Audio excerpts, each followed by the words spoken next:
Hello and welcome to Bored of It. I'm Farrell. This is Tally.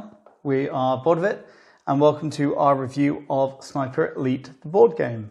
For 1 to 4 players, Sniper Elite is the tabletop adaptation of the popular World War II first-person shooter video game series, which is mainly known for the extreme close-ups of the damage a sniper bullet does to the human body that it shows. Wow, okay. In the board game, one player will play as the sniper, whilst the other 1 to 3 play as German soldiers. This is a hidden movement game with the sniper sneaking around, trying to complete objectives, and the German squads trying to locate the sniper and duff them up. We were very kindly provided this review copy of Sniper Elite, the board game, by the publisher Rebellion Unplugged.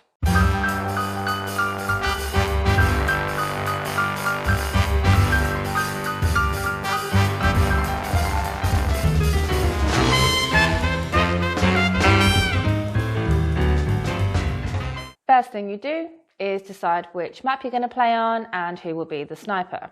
The sniper will then select 3 loadout cards, which are items that they can use during the game. Then they'll draw 2 objectives from the objectives deck, which can't be the same suit because the 2 objectives can't be in the same section of the map. Finally, they'll decide on a starting position, which can't be in the same section as one of their objectives. Meanwhile, the German players will be deciding which special abilities they want their officers to have. The sniper will take the first move in the round, where they can move, play a loadout card, or take an action in any order. Actions include taking loot, which is getting more loadout cards if they're on a numbered space which doesn't match their objective. Or if they are on a numbered space which does match their objective, they can reveal it and complete it. Or they can shoot a soldier. The sniper can move 0 to 3 spaces, but if they move 2 to 3 spaces, any soldiers that were adjacent to them during their movement get alerted, and they have to reveal to the other players which soldiers heard a noise. The sniper will mark on their own a little personal player board where they move to so they can keep track and stay hidden. The Germans are divided into 3 squads, each of which has 2 soldiers and an officer. But we'll collectively refer to them as soldiers unless we're specifically referring to an officer. Each squad has 2 actions per round, or they can spend both their actions in one to gather intel and find out if the sniper is in that squad's location.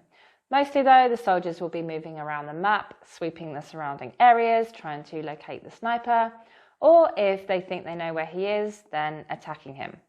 Each officer also has a special power which can be used once per round. So the sniper will be sneaking around the map trying to complete their objectives, whilst the soldiers are trying to locate and kill the sniper. The sniper will win the game if they complete both of their objectives, whilst the soldiers will win the game if they successfully attack the sniper twice, or if the sniper doesn't complete their objectives within 10 rounds. This has been quite a tough review, because I really wanted to like Sniper Elite, and to spoil the entire review immediately, it just didn't quite come together for us. And I actually feel quite bad about this because we worked with Rebellion Games on their recent Kickstarter for Joyride Survival of the Fittest, and I actually asked them for this review copy because I'd heard some good things, I'd heard some bad things, and I was really interested to see where it fell. And also just because we really like hidden movement games. We can't really recommend it because we're not really sure who we would recommend it to. If you're a fan of hidden movement games, and there are far better out there in our opinion, like Mind Management, Jaws or City of the Great Machine.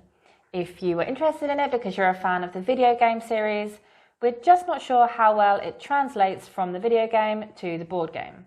In Sniper Elite, it's a first-person shooter game. Obviously, you want to be shooting.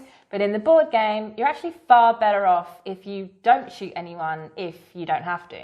In fact, when you shoot someone, there is a risk that you will reveal your location. And even if you don't reveal your location, it's likely it will give the other team some information because you have to be within line of sight, you're probably nearby. And there's actually a German officer whose power is to essentially instantly revive a soldier you shoot, which means then you could be in a situation where you shoot them successfully, they pop instantly back up and they know you're in the area, which isn't great. So as a sniper, it's far better to move around all sneaky, to kind of use misdirection and your loadout cards to bamboozle the soldiers, basically. And this aspect actually works really well. The loadout cards are really interesting to choose between. It's always tough every time you start the game when you get to pick 3. And they're fun to deploy, most importantly. It's also really fun to be in the situation where you have the soldier players all scratching their heads while you sneak past them. But you kind of have to ask, if you're someone who's going to buy this because it's a tabletop adaptation of a video game they like, is this the intended experience that you thought it would be? Speaking of scratching your heads, in terms of playing the sniper, we found it to be far more fun than playing as the soldiers. And this is because the soldiers have limited deduction options available to them. I mean, at the start of the game, you get to know that the sniper cannot start in the same area as one of their objectives, and you can do the intel action. But this ends up making the first couple of turns quite formulaic. And then if you haven't gotten the scent on them by then, all you can really do is wait around, wait for them to alert you, kind of cut off narrow choke points and wait for them to shoot you, or wait for them to complete an objective so you can get a lead on them. Generally, what we found playing as the soldiers was a sense of frustration rather than the thrill of the hunt that you get in other games. And you often find yourself having wasted turns, either because you know where the sniper is and they're on the other side of the map from one of the squads, so there's not a lot you can do, or because you have no idea where they are, so you're just kind of randomly walking around. Another thing we didn't like is that you basically have to randomly assign the officer powers to the different coloured squads prior to the game starting. I mean, for sure, pick the powers before the game, but the fact is you don't know anything about the sniper and the locations and the squads, so you're picking randomly, which takes the impetus away from the soldier player. And it can just be pure bad luck. You know, you put your best power to the red squad, and then you instantly find out the sniper has started in the red zone, meaning they don't have an objective there, which means they're probably going to get out of there pretty quickly and never go back, because that power is a bit useless. Also, we didn't find the powers to be interesting, like in terms of balance. Like some of them just didn't seem as useful, some of them didn't seem as interesting. And we also found it a little bit strange that they're tied to the officers. And I mean, I fully understand thematically, but in practice, some of them just don't seem to be very good that they're tied to the officers. Like, for example, one officer can attack a space that is adjacent to him rather than the space he's in. And imagine the cascade of events that has to happen for that officer to be the one in the place to be able to get the sniper who's adjacent to him and who you know where it is. It's just not going to happen very often, and it just seems really obtuse that it couldn't be all of the Black Squad players. We've also had some issues with reading the board. The division of the different sections, the terrain types, elevations in the buildings can be a bit overwhelming from a graphical design standpoint. And we've both had some issues with reading the map at certain points, which isn't helped by the colour scheme.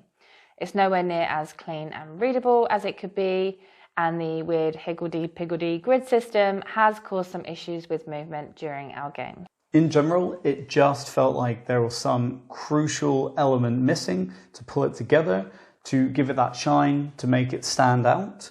The experience was never smooth for us, and we never had a game out of the multiple plays we've had where both sides were engaged and excited and things were tense all the way through the game. And actually, a really good metaphor for how we feel comes in the box itself. The marker pen for the sniper to mark out their route, because this is it's the nicest, best produced, most elegant marker pen I've seen in a board game. But it doesn't come with an eraser, and it's a dry erase marker. You're going to write on this board and you might make a mistake, you might change your mind, you need to erase it. Can't. We ended up using a dopey roll and write pen because it was functional.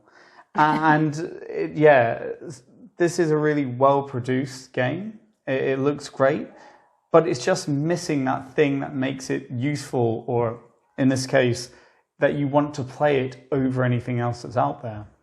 Obviously, important to note though, this is just our opinion. There are plenty of people that have played this game and really like it, so we'll obviously have a very different view to us. What we will say for it is it's fast-paced, it plays in a good time, and it's easy to fit in multiple games in a single sitting. The rules are light and accessible, the objectives are easy to understand, which is unlike a lot of other games in this genre, so it does have a nice niche there, and it is easy to get to the table. Final thoughts. Sniper Elite just wasn't for us.